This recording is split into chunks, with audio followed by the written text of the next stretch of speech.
Apakah benar kalau tanggul-tanggul ini jebol kemudian airnya itu bisa menggenangi bahkan hingga ke Monas katanya. Artinya ada potensi banjir besar di Jakarta. Seperti apa, Pak?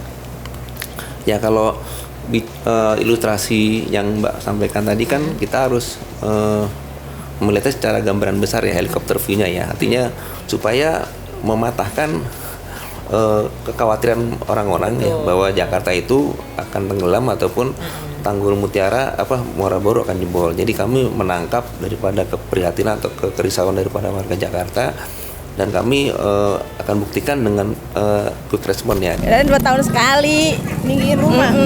Nah, tiap kali ditinggiin air lautnya makin tinggi nggak, Bu? Iya, makin ditinggiin makin naik.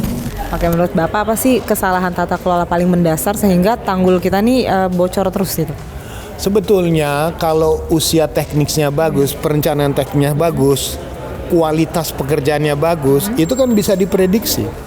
Tanggul ini untuk berapa tahun? Umur 20 tahun, 30 tahun bisa. Kita kan kadang-kadang pengecekan kalau ada masalah, kalau ada laporan.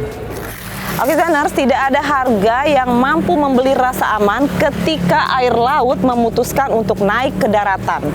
Banjirop yang kerap melanda Jakarta mengungkap kelemahan paling dasar bahwa kota kita tidak pernah siap menghadapi air laut yang kian meninggi.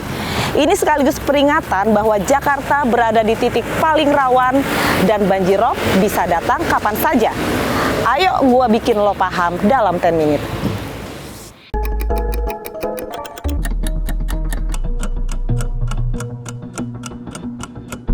Kamis 04 Desember 2025 pada ketinggian 0904 izin melaporkan komandan dari area jalur Marina.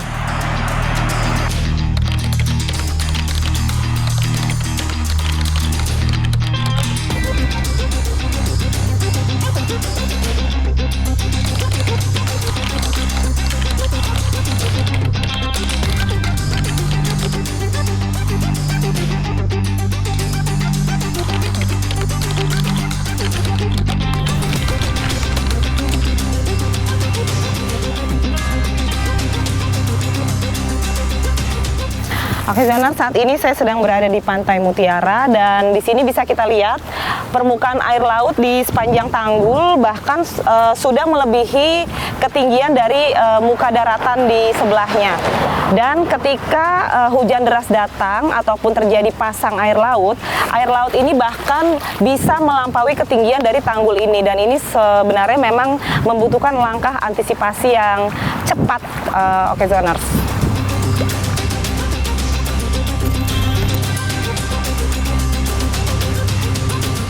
Oke, Pak, terakhir ini kan lagi rame juga di sosmed gara-gara tanggul jebol. Katanya orang-orang khawatir nih nanti airnya bisa sampai ke pusat kota, Monasnya tenggelam. Itu rame lagi tuh di sosmed. Gimana, Pak? Penjelasannya, Pak? Penjelasan begini, cerita-cerita yang dramatis itu dasarnya asumsi atau sebuah kajian teknis atau sikap pasrah. Kita kan nggak mungkin gitu. Artinya kita punya kemampuan untuk mengatasi bencana. Ya, Sumatera pun sudah mengalami. Tapi pertanyaannya, kalau banjir dalam konteks badai hujan besar, itu mungkin mendadaklah sifatnya. Tapi kalau ancaman dari pesisir, itu bisa sebetulnya diantisipasi sejak awal. Kalau gubernurnya sudah mengatakan mudah-mudahan misalnya Pak Ahok salah gitu ya, salah asumsi ya kan, tidak terjadi, ya boleh saja. Asal sudah dilakukan tindakan antisipatif untuk menghadapi masalahnya gitu. Jadi bukan sekedar, nanti begini, ya itu kan hanya membuat orang takut. Atau memang itu sengaja dikesan itu untuk menjatuhkan nilai properti dan kemudian Pengaruh banget ya? Pengaruh banget lah. Kalau Bapak melihat wilayah pesisir itu apakah masih layak dijadikan hunian, Pak? Justru sekarang menjadi pertanyaan, orang mengatakan masa depan Jakarta itu ada di pesisir katanya. Karena di daratannya sudah terlalu padat. Makanya banyak orang berinvestasi Ke pesisir ke pesisir, waterfront city. Ada apa? Cuman untuk berinvestasi di pesisir itu harus ada pengamanan. Kenapa orang senang di pesisir? Satu, tidak ada pembebasan tanah. Bisa mulai dari penataan awal sebuah kota yang layak huni. Cuman pertanyaannya nanti kalau dibangun di pesisir, dilakukan reklamasi pengurukan, pasti akan mengambil tanah dari itu. Ada yang dikorbankan.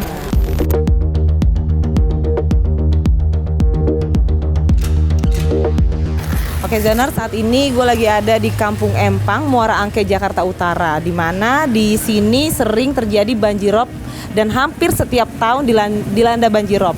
Nah, kira-kira seperti apa kehidupan masyarakat yang sering dilanda banjirop? Gue akan langsung bertanya sama salah satu warga di sini. Astagfirullah, Bang. Ibu Marwiah, ini kan baru-baru ini katanya ada banjirop di sini. Itu gimana sih Bu kondisinya waktu banjirop? Ya gede banget di sini. Ini semana nih tuh? segini nih. Segini. Iya masuk. Biasanya kalau paling tinggi Dia semana? paling tinggi. Oh segini. Paling Tapi tinggi ini kan kita jalanannya masuk. di situ. Paling kalau itu segini Kasih lihat deh. doang, Oke. segini. Oh biasanya Iya. segini. Nah kemarin itu sampai Iya, segini. hari Sabtu. Oke. Nah ini emang sengaja ditinggiin ya Bu? Iya pada ditinggiin, tapi ntar banjirnya lebih tinggi lagi. Jadinya rumahnya orang-orang pada dibangunin. Ntar airnya tetap tinggi lagi. Iya. Rumahnya ditinggiin. Iya, airnya lebih tinggi lagi. iya. Biasanya setahun berapa kali sih Bu banjir? Kayaknya sekarang mau udah sering tiap bulan, Bu. Tiap bulan banjirop di sini. Heeh. Nah biasanya Ibu kalau Nih seminggu ini banjir, ntar seminggu enggak. Kayaknya beda seminggu, kalangan seminggu banjir lagi. itu semua air dari laut sini ya Bu? Iya, air laut. Apalagi kalau kemarin ditambah air hujan, udah lebih gede. Jadi kalau misalnya air laut naik tambah hujan lagi curah hujan lagi tinggi lebih tinggi lagi banjir. Iya, Kayak Ibu ini kan udah sering banjir nih di daerah sini. Apa sih harapan Ibu nih buat pemerintah DKI nih Bu biar nggak banjir terus? Ya pengennya gimana caranya gitu biar nggak banjir. Kan di sono lagi dibetulin juga tapi tetep banjir terus. Ya kemungkinan nggak tahu lah gimana caranya, apa ditanggul dari pas lautnya gitu biar nggak banjirnya terlalu parah. Kayak Ibu ada rencana misalnya kayak cari tempat tinggal lain nggak sih Bu? Atau emang cuman adanya di sini mau gimana? Iya, maunya ya kalau adanya di sini mau gimana lagi ya Bu? Ini juga udah ditinggiin tapi tetap aja. Intinya minta tolong buat pemerintah ya. Iya, pemerintahnya gimana kebijaksanaannya biar nggak banjir terus gitu. Halo Ibu, namanya siapa? Ibu Dwi, Ibu Dwi. Iya. Ibu Dwi udah berapa lama tinggal di sini? udah sekitaran mau 7 tahunan. Udah mau 7 tahunan. Bu di sini sering banjir setahun berapa kali sih Bu? Enggak tahunan, Mbak, bisa sebulan 2 kali. Sebulan aja 2 kali. Iya. Nah kira-kira apa nih yang Ibu mau sampaikan buat pemerintah DKI ini? Ini kan sering banjir.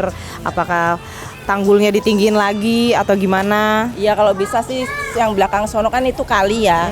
Kalau bisa tuh ditanggul tuh sampai ujung sono sampai pelabuhan itu. Jadi air nggak masuk ke warga. Kalau bisa. Emang di sini belum ada tanggul atau tanggulnya masih bocor-bocor? Belum ditanggul, belakang belum ditanggul, masih kali. Oh, di belakang sini belum ditanggul. Oh, oke deh. Makasih ya Bu ya. Iya.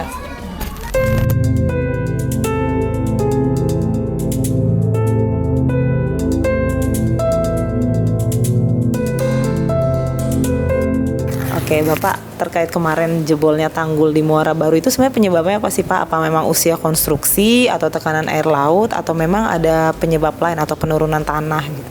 Menurut saya terlalu menakutkan ya kalau jebol gitu ya. Tanggul jebol itu benar-benar satu segmen hancur semua gitu.